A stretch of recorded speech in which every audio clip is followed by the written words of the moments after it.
والله الضرب في الميت حرام، والله احنا جمهور الضرب فينا بقى حرام من كتر اللي بيحصل، واللي بيحصلنا من الإدارة قبل اللعيبة أقسم بالله.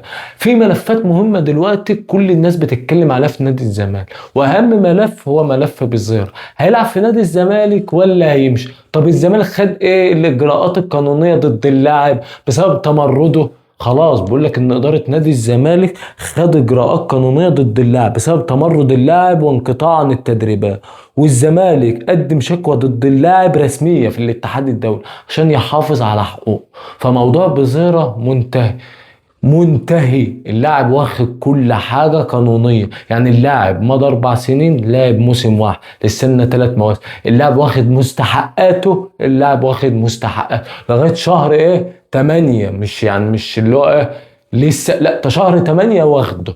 طب الزمالك ناوي يبيعه؟ والله ممكن يبيعوه، وكل اللي بيحصل ده اه يعني ايه شغل شوه، وعشان نضغط على اللاعب وعشان احنا نكره اللاعب فنمشيه. الله اعلم، فالزمالك ممكن يبيعه ممكن يلاقيه، بس اللاعب قانونيا مظبوط، يعني دي الملف مظبوط بتاع نادي الزمالك. طب هو السبب الغلط الوحيد ما عند بزيرة؟ لا والله، عند الاداره اللي بقى لها شهرين نايمه في العسل، نايمه في العسل. لو لمت اللعيبه دي من بدري وعملوا معسكر من بدري وقفلوا على النادي من بدري بعد كاس العالم ما كانش حصل اللي حصل. طب ايه الموضوع المهم برضو للجمهور نادي الزمالك؟ موضوع عبد الله السعيد. ايه مشكله عبد الله السعيد؟ انا مش عارف. لاعب عنده 40 سنة وعامل لنا خيل. يعني واحد عنده 40 سنة المفروض يكون راضي وعارف ان الفلوس هتجيله، وهو معاه فلوس اصلا، يعني مش مشكلة اصلا، مستحقاته دي مش مشكلة. بس هو عامل لنا خيلة كده في نادي الزمالك. لاعب اقسم بالله لو القيد مفتوح، طب يلا خلاص يا عبد الله سعيد، روح نام بقى في البيت، اعلن اعتزالك او شوف لك نادي وخلصنا يا عم. اما هو ماسكنا من ايدنا اللي بتوجعنا احنا وقف القيد ده. واللي احنا مش عارفين نجيب لعيبه هو اللي ما مخلينا في الدايره اللي احنا موجود فيها الوقت. بيقول لك عبد الله السعيد زعلان ان الاجانب خدت مستحقاته وهو ما خدش مستحقاته. ده حاجه. بيقول لك بقى مستحقات عبد الله السعيد كام؟ 8 مليون من اصل 10 مليون، يعني احنا ادينا له 2 مليون من اصل كام؟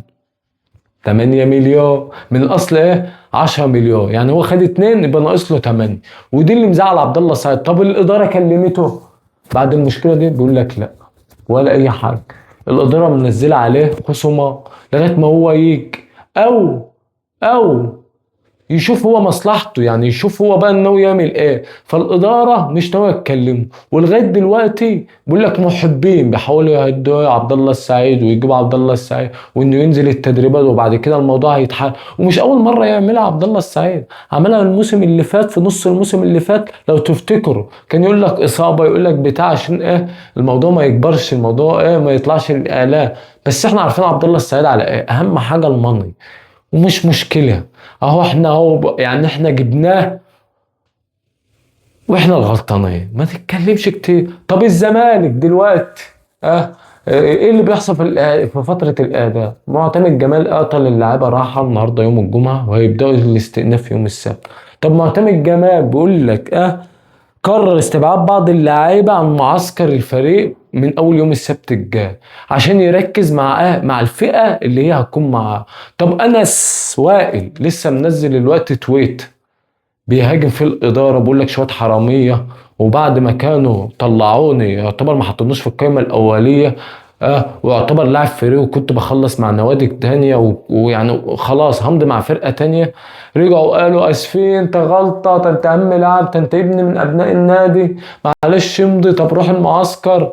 ده طلعوا عصابة، وانت اول مرة تعرف ان هم عصابة؟ اقسم بالله عصابة من العيار التقيل. يعني الزمالك طول عمره متحوط بعصابة، واهم حاجة مصلحتهم الشخصية، وان هم يظهروا في الصورة اكتر من اي حاجة. اي حاجة. لاعب انت مشيته فري وكان ممكن يروح يمضي مع اي حد، ورجعت اتحايلت عليه فجيه، فانت الوقت هترميه شكلك كده تاني؟ ما احنا نعرف الحوار، وبقول لك ايه التكمله جايه، التكمله بتاعت انس وائل ديت جايه، انت فاهمني؟ وشكلك هترميه تاني وفي اخر السيزون بعد ما فترات الاداء جات وخلاص الانديه انت لما قلت لها شكرا وبعدين انا عاوز اعرف، وبعدين طب حوار شيكو بنزا بقى مع نادي الزمالك. شيكو بنزا اللي كان هيجي يوم 8 وبعدين بيقول لك يوم 15. انا مش عارف ايه الملف الوحيد اللي انتوا نجحتوا فيه في نادي الزمالك. مفيش ملف وحيد انتوا نجحتوا في نادي الزمالك. اوعى تحسب البطولات اللي انت خدتها ديت عن تخطيط او نجاح مثلا يحسب لك. لا لا، وليد الصدفة، وليد اللحظة، وليد الجمهور اللي كان موجود في الملعب وبيشجع. يعني بطولة افريقيا اللي احنا خدناها السوبر الافريقي ده لولا مدرب ولولا جمهور. الدوري اللي احنا خدناه السنة اللي فاتت ده لولا مدرب ولولا جمهور. وجون ادوارد الله يعني بارك له، اللي كان بيعمل كل حاجة صح. اه هو دي. بس اوعى تحسب ان انت بتخطط فبتنجح فاحنا نقول والله ده الاداره عملت. مفيش الكلام من ده الاداره فشله فشله فشله فشله فشله. قول لي حاجه واحده انت خططها صح. واحد زي شيكو بنزا ده مش عارفين ترجعوه. لاعب نص لب مش عارفين ترجعوه، مش عارفين يرجع نادي الزمالك، مش عارف ينضم للمعسكر الفارغ. بقول لك بسببكم برضه، بقول لك السبب تاخير برضه كان في الاول ان انتوا ما بعتلهوش تذاكر فاللاعب اتاخر. فراح الوقت بيقول لك البرتغال يخلص ورق ليه؟ طب هو لسه ما جاش، طب مش عارف فبيقول لك هيجي يوم 15. ولا عبد الله سعيد نزل التدريبات، ولا شيكو بنزا نزل التدريبات، ولا بيزار. تمرد اللعيبه على نادي الزمالك، تمرد اللعيبه على نادي الزمالك. طب انت عارف تاخد حقوقك منهم ولا اي حاجه؟ انت عارف بس الجمهور ده انتوا لجان، ده انتوا مش عارف ايه. قول لي ملف واحد نجحتوا فين انت واللي بيهاجمكم. واحد زي ميدو ده والله يهاجم. قول لي ملف واحد مسكه في نادي الزمالك نجح فين. طلع برضو يهاجم جون ادوارد وكانوا عصابه وكانوا مش عارف ايه. ما هو كان موعد بزيرة انه يبيعه قبل ما يحصل الايقاف التأديبي الجميل اللي جه على نادي الزمالك بسبب.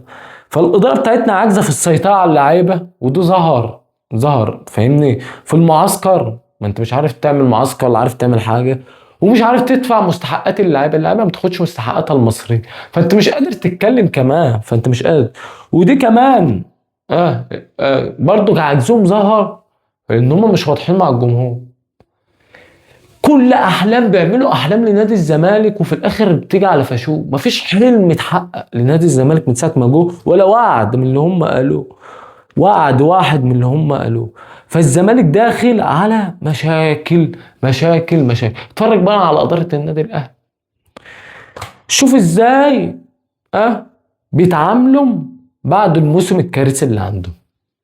مشي رمضان بن رمضان اللي كان جايب بمبلغ كبير فنيا مش قادر على ارض الملعب. طب يمشي. طب تريزيجيه بياخد مبلغ كبير، طب مشيه. طب احنا هنحافظ على اللعيبه اللي عندنا. واحد زي امام عاشور طب مش عاوز يجدد وعنده مشاكل، طب هيفضل خلاص ويقفل الموضوع. واحد زي ياسر ابراهيم جاي له عروض برضك من السعوديه ومش عارف وبيضغط، طب اقفل الموضوع ده خالص.